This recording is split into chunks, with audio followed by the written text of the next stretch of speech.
चार धाम की यात्रा करने वालों के लिए खुशखबरी है, क्योंकि उत्तराखंड सरकार ने चार धाम की यात्रा के दर्शनार्थ यात्रियों की संख्या में इजाफा कर दिया। केदारनाथ, बद्रीनाथ, गंगोत्री और यमुनोत्री में हर दिन दर्शन करने वाले श्रद्धालुओं की संख्या में 1000 की बढ़ोतरी की गई है। रिपोर्ट देखिए।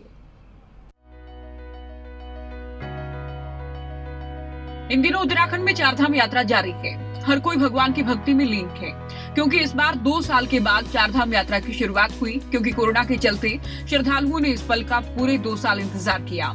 ऐसे में चारधाम यात्रा में आने वाले यात्रियों के पंजीकरण पर जोर है। चारधाम की यात्रा करने वाले श्रद्धालुओं को सरकार ने खुशखबरी दी है, क्योंकि धामी सरकार ने लगातार बढ़ रही यात्रियों की संख्या को देखते हुए दर्शनार्थ यात्रियों की संख्या में बढ़ोतरी की। इस बीच मुख्यमंत्री पुष्कर सिंह धामी का बयान सामने आया। सीएम धामी ने कहा कि केदारनाथ, बद्रीनाथ, गंगोत्री और यमुनोत्री में हर दिन दर्शन करने वाले श्रद्धालुओं की संख्या में 1000 की बढ़ोतरी की गई है। पहले दिन देखिए, यात्रा हमारी 3 तारीख से शुरू हुई है। 3 तारीख को यमुनोत्री, गंगोत्री के कपाट खुले हैं, 6 को केदारनाथ जी के कपाट खुले हैं और 8 को बद्रीनाथ जी के कपाट खुले हैं।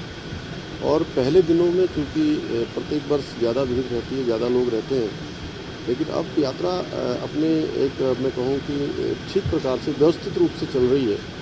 और हमने पिछले वर्षों की तुलना में 1000 की जो संख्या है वो बढ़ाई है।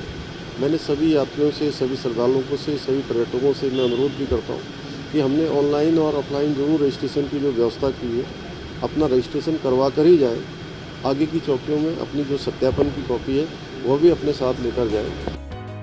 सीएम पुष्कर सिंह धामी का कहना है कि चारधाम यात्रा के लिए आने वाले लोगों का रजिस्ट्रेशन अनिवार्य है। सत्यापन के लिए सभी पुलिस चौकियों पर कड़ाई से नियमित रूप से जांच की जाएगी। श्रद्धालुओं को ऊपर से यात्रा करने की अनुमति न मिल जाए, इसके लिए अपनी यात्रा आगे न बढ़ाएं।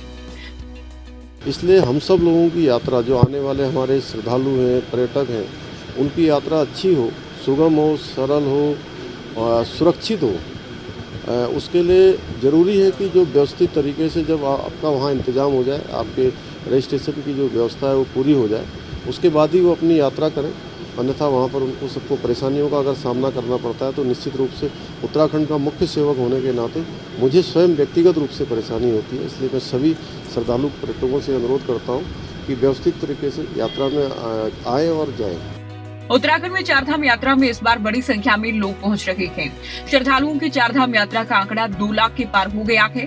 चारधाम यात्रा सरकार और प्रशासन के लिए चुनौती भी बन गई है, क्योंकि चारधाम यात्रा को लेकर अब तक सरकार और प्रशासन ने जो व्यवस्था की थी वो भारी संख्या में पहुंचे लोगों के सामने ध्वस्त नजर आ रही है। संख्या में लोगों को एक्सपेक्ट करते हैं चारधाम यात्रा के लिए, तो आपके इंतजामात भी उतने ही भारी होने चाहिए। लेकिन इंतजामात तो सिर्फ और सिर्फ चंपावत उपचुनाव के लिए देखे जा सकते हैं। पूरी सरकार, पूरे शासन प्रशासन का एक ही फोकस है और वो है पुष्कर सिंह धामी का चुनाव। उत्तराखंड में चारधाम यात्रा अपने शिखर पर है। 3 मई से शुरू हुई यात्रा में 2 लाख से ज्यादा यात्री दर्शन कर चुके। अंदाजा ये लगाया जा रहा है कि इस बार यात्रा इतिहास रचाएगी, जिसका असर यात्रा की शुरुआती फेज भी नजर आया। ऐसे में हर दिन लगातार बढ़ रही यात्रियों की संख्या को देखते हुए सरकार ने हर दिन दर्शनार्थ यात्रियों की संख्या में बढ़ोतरी की। देखना ये होगा कि सरकार के फैसले के बाद श्रद्धालुओं को कितना लाभ मिलता है। राव शफात अली, देहरादून, खबरें अभी तक।